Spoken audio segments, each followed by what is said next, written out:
Bonjour à toutes et à tous, j'espère que vous allez bien. Il y a environ 24 heures, j'ai posté une question, un petit sondage sur mes réseaux sociaux en demandant à la communauté, est-ce que vous vouliez que je fasse un sujet pour traiter un gros mouvement que je sentais venir dans le monde des crypto-monnaies. Alors pour le coup, c'est un sentiment qui vient de plein d'endroits, notamment de beaucoup d'analystes, et j'ai vraiment eu cette confirmation il y a quelques jours, et j'ai voulu vraiment vous en faire part. Vous avez été environ 3000 à voter pour. Du coup, aujourd'hui, j'ai attendu qu'il y ait un bureau qui se libère à Just Mining, je me suis un petit peu isolé, j'ai voulu faire cette vidéo, et il y avait déjà eu un bon mouvement baissier, puisqu'en une petite heure, le marché a perdu presque 15% de sa valeur. Toutes les crypto-monnaies ont chuté. Si je vous fais quand même cette vidéo alors qu'il y a déjà eu un bon mouvement à la baisse, c'est parce que je ne vous parlais pas de ce mouvement-là. Le gros mouvement, cette grosse chute ou cette grosse hausse qui va arriver, c'est quelque chose de beaucoup plus violent. Dans ce que je pensais, c'était une variation qui pouvait aller de 200 à 400%, que ce soit à la hausse ou une division par 2 ou 4 des cours à la baisse. Ce qu'il faut savoir, c'est que le mouvement qu'il y a eu ne représente absolument pas celui qui peut venir dans le très court terme. Malgré tout, ça peut être un début de tendance et c'est ça que je voulais vous transmettre aujourd'hui. Mon métier n'est pas d'être trader. Je ne vais pas vous dire ce qu'il va se passer sur les cours avant que ça arrive. Si j'en avais la certitude, je ne travaillerais plus et je ne m'embêterais pas à me développer dans la vie de tous les jours. Je ferais simplement des paris, étant donné que je suis certain de faire des bénéfices. Ce n'est pas le cas. Aujourd'hui, je vais simplement essayer de donner au plus grand nombre, à tous ceux qui me regardent, et pas forcément ceux qui ont des compétences de trading, parce que je sais qu'il y en a beaucoup d'entre vous qui sont déjà formés. Mon but à moi, c'est de donner au plus grand nombre des petites astuces et de vous dire où regarder. Où est-ce qu'on va voir s'il va y avoir justement un effondrement et une division colossale de tous les cours dans le monde de la crypto-monnaie, ou au contraire une prise de valeur, et donc une grosse hausse. Un autre point que je voulais aborder, vous êtes beaucoup à dire je suis holder de crypto-monnaie, je m'en fiche de la variation des cours, je conserve. Je suis d'accord et je suis dans le même panier que vous. Globalement, je suis un crypto-enthousiaste. Je conserve mes crypto-monnaies sur le long terme. Mais là, pour le coup, quand on a des signes baissiers et qu'on sait que le marché peut être divisé par 2 ou 3, ou à l'inverse, multiplié par 2 ou par 3, on se doit, quand on est sûr qu'il va baisser, de revendre pour en racheter plus bas. On appelle ça l'augmentation crypto, dans le sens où le but, ça va être d'avoir le plus de crypto-monnaies possible pour le même capital. Si vous aviez par exemple 5 Ethers aujourd'hui et donc 1000 euros, en les revendant aujourd'hui, si vous êtes sûr qu'il va baisser, vous allez pouvoir pour toujours 1000 euros en avoir 7, 8 ou 9. Ça, c'est intéressant. De la même façon, si vous êtes sûr que le cours va augmenter, c'est aujourd'hui que vous devez prendre position. Donc très rapidement, je vous fais un petit point sur les cours qui se sont effondrés. Je vous montre ce dont je vous parle. Je vous dis où est-ce que je vais regarder moi. Et ensuite, je vais vous donner mon petit conseil sur la façon dont moi je vais me préparer avec mon porte-monnaie. En aucun cas, ce n'est un conseil en investissement. En aucun cas, je vous dis de faire la même chose. Je vous présente juste la façon dont moi je vais la gérer pour que peut-être ça vous donne des idées et que vous puissiez vous aussi me donner vos idées en commentaire. Franchement, vous n'imaginez pas à quel point une grosse partie des connaissances que j'ai me viennent de la communauté. Plein de fois, je fais des erreurs. C'est vous qui me reprenez. C'est vous qui m'apprenez beaucoup de choses. Alors si jamais on peut faire un échange de connaissances dans les deux sens, c'est encore plus intéressant. Alors j'espère que vous voyez bien la télé, sinon c'est pas grave, on vous mettra une image, c'est pas très important. Ce que je voulais vous montrer là, donc il y a eu une baisse d'environ 11% sur le Bitcoin, on est même descendu plus bas à un moment. Grossièrement, toutes les crypto-monnaies ont vécu la même baisse au même moment, entre 10 à 20%. Tout indexé sur la variation du Bitcoin. Le Bitcoin Cash a pris une plus grosse gifle. Il y a beaucoup de gens d'ailleurs qui en entendent des rumeurs comme quoi ce sera à cause du Bitcoin Cash. Pas forcément. Il y a beaucoup de variations, mais si vous regardez, à part l'USDT forcément, toutes les grosses crypto-monnaies ont pris une gifle allant de 10 à 20%. Après, elles sont remontées un petit peu depuis, mais il y a eu un point encore plus bas. J'ai vu le Bitcoin descendre jusqu'à 4950 euros. Je pourrais pas vous donner de confirmation, mais grosso modo, c'est dans ces eaux-là. Ce que je voulais vous dire, globalement, et j'en suis presque sûr, même si je peux pas m'avancer, c'est pas à cause d'une crypto-monnaie, c'est pas à cause d'une news, c'est globalement de la peur, de la crainte et un gros doute sur le marché et qui fait qu'il y a eu une vente massive. C'est tout. Il n'y a pas une raison particulière, ne cherchez pas la news qui a fait cette variation sur le marché, c'est globalement un mouvement de panique et de vente. Ce que je voulais vous dire, ça vient maintenant. Déjà, je vous remets le contexte. J'avais fait une vidéo il y a quelques mois sur le Bitcoin.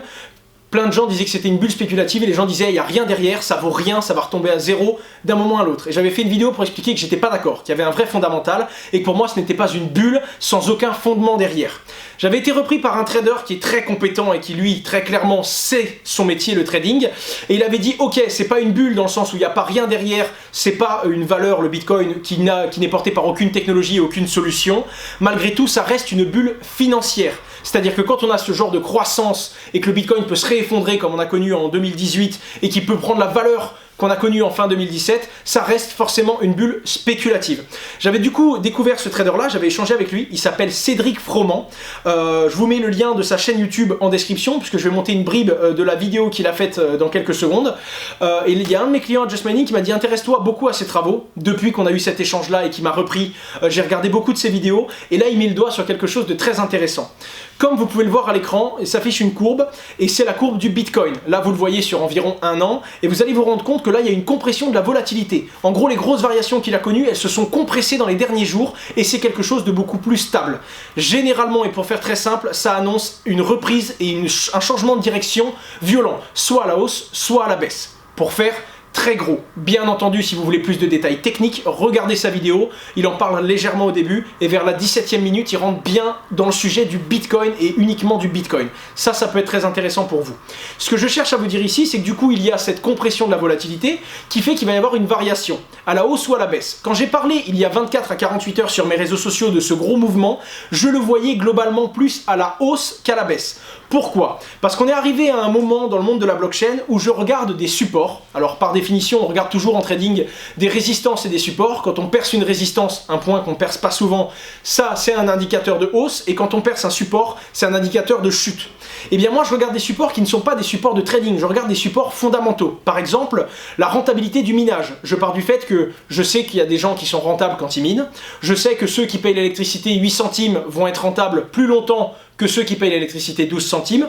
Et là, on est arrivé à un point où globalement, la masse globale du particulier, c'est-à-dire celui qui va payer 12-13 centimes son minage, à part avec quelques matériels vraiment très récents de minage, la moitié du matériel, on parle de Antminer S9, cartes graphiques, etc. Ces gens-là n'étaient plus rentables. Et donc c'est à ce moment-là, quand on a un Ethereum qui touche les 150-160 euros, qu'on voit les plus gros clients, même ceux qui ont l'électricité un peu moins chère, donc du 9-10 centimes, qui commencent à débrancher. C'est pour ça qu'à ce moment-là, quand les mineurs commencent à débrancher, c'est pour moi les points de rebond. Et j'ai étudié beaucoup les courbes du Bitcoin dans le passé, et c'est souvent à ce moment-là, quand le minage ne devenait plus rentable pour la plus grosse partie des gens, c'est à ce moment-là que le marché se rééquilibrait naturellement et qu'il repartait à la hausse. Voilà pourquoi je vois vraiment la prochaine grosse variation du monde des crypto-monnaies, je la voyais à la hausse. Je me suis peut-être trompé. En attendant, il y a eu une variation aujourd'hui, une baisse de 10-15%, mais on n'a pas percé ce gros support. Je vous l'affiche à l'écran. Encore une fois, regardez cette fameuse vidéo de ce trader qui est très talentueux. Lui, pour le coup, il va vous donner des vrais indicateurs et des vraies valeurs à surveiller. Regardez un petit peu le support qu'on vous affiche à l'écran. On ne l'a pas encore percé. Même avec la baisse qu'on a connue ce soir, on n'est pas parti en dessous. J'aurais voulu qu'on reparte à la hausse sans avoir à retaper ce support une dernière fois, mais ça ne veut pas dire que les marchés vont s'effondrer. En attendant, je vais vous donner la façon dont moi je vais me comporter. Premièrement, tant qu'on n'a pas franchi ce support, tant qu'on n'est pas passé de l'autre côté, en gros vers les 4750, 4800 euros pour le Bitcoin, je préfère pas vous donner de valeur parce que ça peut très bien être 4700 et d'autres diront que c'est 4900, donc c'est vraiment chacun voit un peu sa sauce puisque c'est pas une ligne, c'est pas un point, c'est vraiment une zone de support. Et quand on aura passé cette zone-là, d'un coup tout le monde va commencer à vendre et donc là le marché des crypto-monnaies va s'effondrer, littéralement. Ce que je fais moi, c'est que j'ai regroupé la plupart de mes positions sur un ou deux exchanges pour pouvoir très rapidement me connecter et liquider mes positions. J'ai mis également des stop-loss avec des ordres automatiques de déclenchement. Par exemple, si le Bitcoin passe en dessous des 4600 euros, vendre au cours mes positions. Par exemple. Ce qu'il faut savoir, c'est que c'est un moyen pour moi de ne pas enregistrer de trop grosses pertes.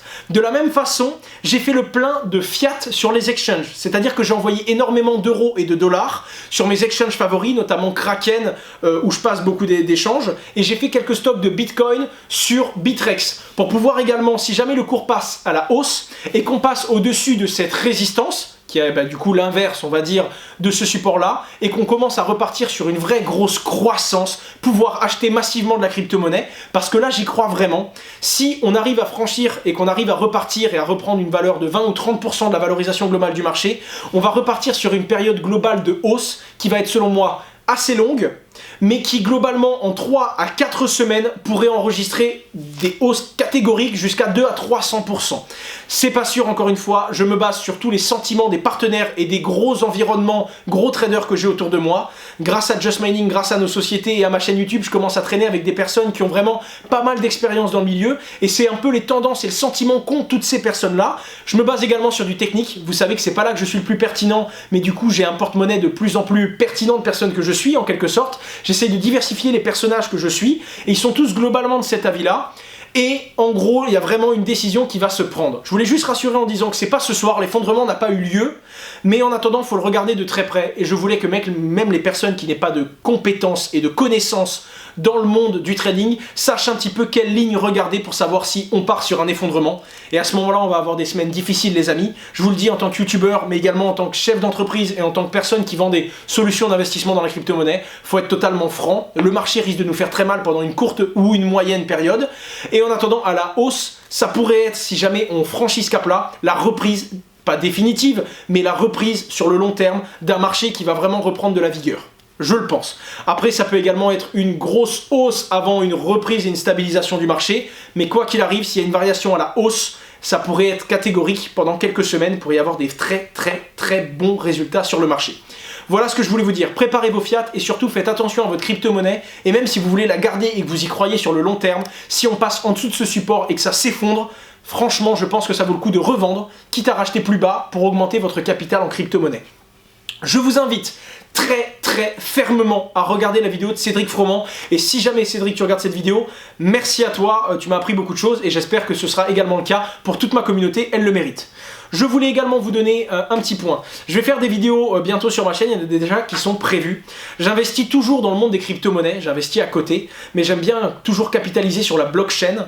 Et en ce moment, comme le marché va pas très bien, ou du moins qu'il est en train de se dessiner, je préfère ne pas investir sur trop de valeurs indexées sur le Bitcoin. Vous l'avez bien vu, 90% des cryptos sont quand même indexés sur le Bitcoin. Quand il monte, cette crypto monte, quand il descend, la crypto descend. Ce que je fais, c'est que du coup je diversifie. Premièrement, je prends des investissements plus risqués mais avec des plus hauts rendements, notamment la Masternode. Deuxièmement, j'essaye d'avoir des composants informatiques vraiment pas chers. Si vous voulez acheter des mineurs, regardez un peu sur internet, fouillez. On peut avoir des prix en or parce que plus personne ne veut de ce matériel. Si le marché repart à la hausse, ce matériel va du jour au lendemain prendre une valeur... Enfin, j'ai même pas de mots pour ça. C'est le moment de... Il y a des gens qui vendent pour des bouchées de pain des cartes graphiques qui ont 2 mois de vie, et on peut acheter des cartes graphiques neuves pour 80 €. C'est totalement affolant. Il y a des bonnes affaires à faire, du coup restez un petit peu vigilant et vous pouvez trouver des bons trucs. Et le tout dernier point, c'est que du coup j'essaye de trouver des valeurs qui sont décorrélées. Toujours sur la blockchain, toujours des crypto-monnaies, mais qui n'ont aucun rapport avec le Bitcoin. Par exemple, un projet que je suis en ce moment, et je vais peut-être vous en parler par la suite, on va voir si ça va se faire, mais c'est en gros une société qui vous permet d'acheter des petits morceaux de start-up en crypto-monnaie. Du coup, cette crypto-monnaie ne s'effondre pas quand le Bitcoin s'effondre, mais elle va s'effondrer quand la start-up ira mal, et elle prendra de la valeur quand la start-up ira bien. C'est quelque chose de super intéressant, et ça va vous permettre d'investir 10, 100, 500 € sur des start-up sans avoir normalement à rentrer au capital de l'entreprise, découvrir les actionnaires. Normalement, c'est très compliqué quand on veut rentrer et participer à une entreprise, quand on veut acheter des parts d'une société. Là, c'est quelque chose de beaucoup plus facile. De la même façon, les projets dans lesquels j'investis aujourd'hui, c'est les projets qui peuvent aller plutôt mal, ou du moins des projets qui vont être sur le très long terme, des projets blockchain, des projets qui par exemple veulent blockchainiser l'entreprise. Ces projets-là, j'investis dedans parce que globalement, je crois toujours en la blockchain sur le très long terme, même si aujourd'hui et demain, je ne peux pas vous dire ce qui va se passer, j'y crois sur le long terme, et c'est ces entreprises-là dans lesquelles j'essaye d'investir, parce que c'est elles qui ont besoin d'argent aujourd'hui, c'est elles qui du coup se prennent une grosse gifle parce que le monde des crypto-monnaies s'effondre, mais indirectement leurs solutions à travers la blockchain sont tout aussi pertinentes qu'avant, et donc forcément c'est là-bas que j'essaye de poser mes billes. Je vais donc essayer de vous faire 1 ou 2 vidéos de projets que je suis, je sais pas quand, peut-être 2-3 semaines, peut-être dès que j'arrive à avoir l'accord d'un de ces projets pour parler de lui évidemment, et que je peux faire quelque chose de collaboratif. J'espère que ça vous a plu, laissez-moi vos commentaires et j'attends vraiment vos retours, vos tips, et en attendant sachez-le, je vais essayer d'être un peu plus actif sur les réseaux sociaux et suivre de très près ces variations. C'était Asher, n'oubliez pas de vous abonner. C'est l'un de mes premiers salaires et c'est ça qui me fait vraiment plaisir. Le pouce bleu, c'est à vous de voir si vous le mettez de toute façon. Et n'hésitez pas à me donner des conseils pour m'améliorer et pour faire des vidéos plus pertinentes. Au revoir!